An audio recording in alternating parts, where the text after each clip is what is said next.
My name is Jimmy. What's up, you guys? Jim here, back at you with another review for Gotham.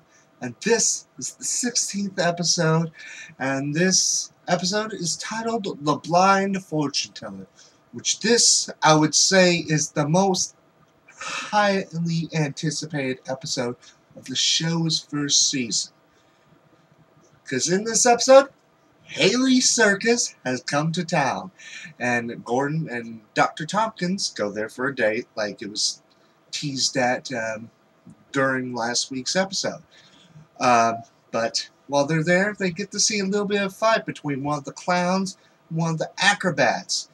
And thanks to their kids, Mary Lloyd and Dick Grayson find out that it was kind of like a family thing. You know, kind of like they've had this long family feud, kind of like the Hadfields and McCoys in a way.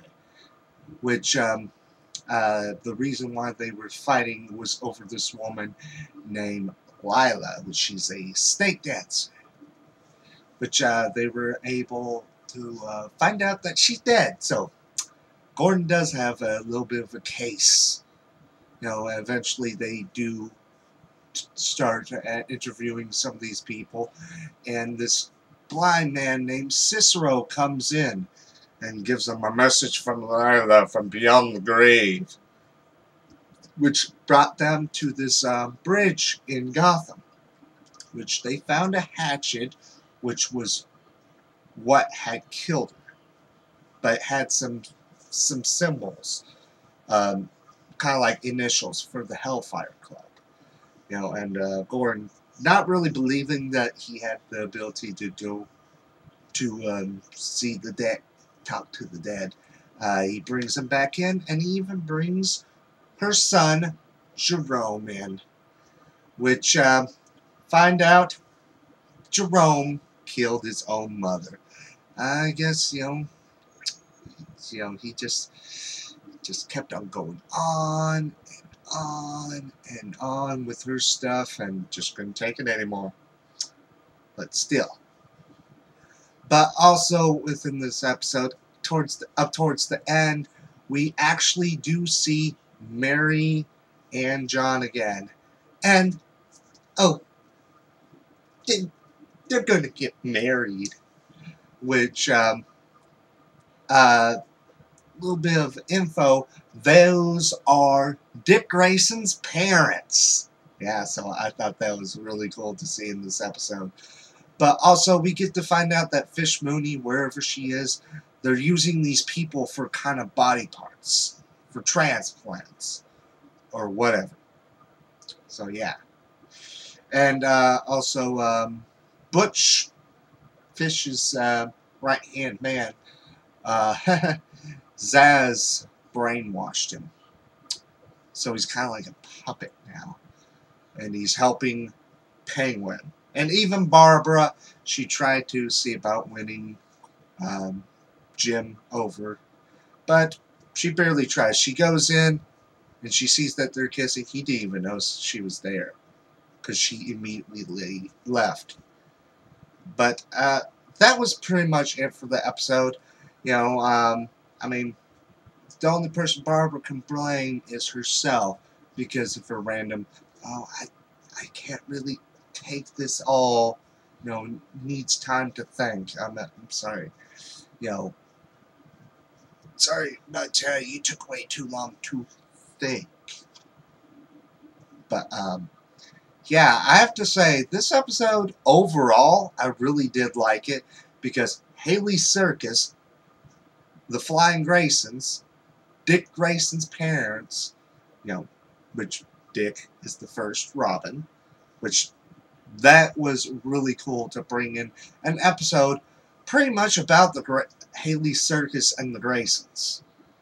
So I thought that was really cool. I really wanted to see younger versions of his parents, which I got to see, which I thought that was very, very cool to see in this episode, I have to say.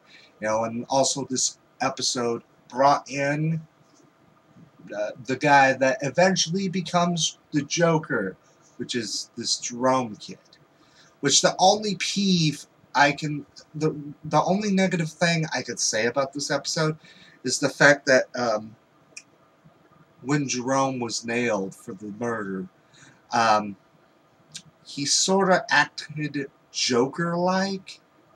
I mean, not too much, but quite a bit, which that kind of confuses a lot of people. I mean, maybe later on we'll see it make sense because, not every version of Joker has been exactly the same. I mean, but I just want to wait and see if they kind of explain this stuff on the Joker. But overall, really loved the episode. Probably one of my personal favorites for the show's first season. I'm kind of looking forward to seeing what's going to happen next, I have to say. A lot of things happen in the next 5 episodes, I have to say. Best new show. Gosh, I'd say this is probably in the #1 spot when it comes to my comic book related shows that I watch. I mean, it's never had an episode that makes people go, "Blah, I don't care, whatever." Definitely enjoyed the episode overall. Considering that when it comes to Robin's, my favorite, Dick Grayson, he was the first, and he becomes Nightwing later down the line. So there's that. And also, I mean, who doesn't like Joker, even though they kind of did some stuff that didn't make so much sense. But who knows, maybe they'll do some explanation, or, maybe we're just thinking too much about it. I don't know. Either way, we might see some answers eventually. But that's it for my thoughts. Let me know yours down below. Tell me what you liked and what you disliked about this episode. And also, in the episode, that guy that played Cicero was played by Mark Margolis, which many of you may know him playing in the show Breaking Bad. But previously, he played in the show, he guest starred in the show Constantine, which he played none other than Felix Faust. So I think this is cool because, that's 2 different times he's been in a DC-related show. What next? He's going to be an Arrow or the Flash? I have to say, that was really cool to see because I'm like, wait, is that who I think it is? I mean, I couldn't really tell so much because, I guess because, the differences in looks in both shows. But let me know your thoughts on the episode, and as always, my name is Jimmy, and until next time, bye.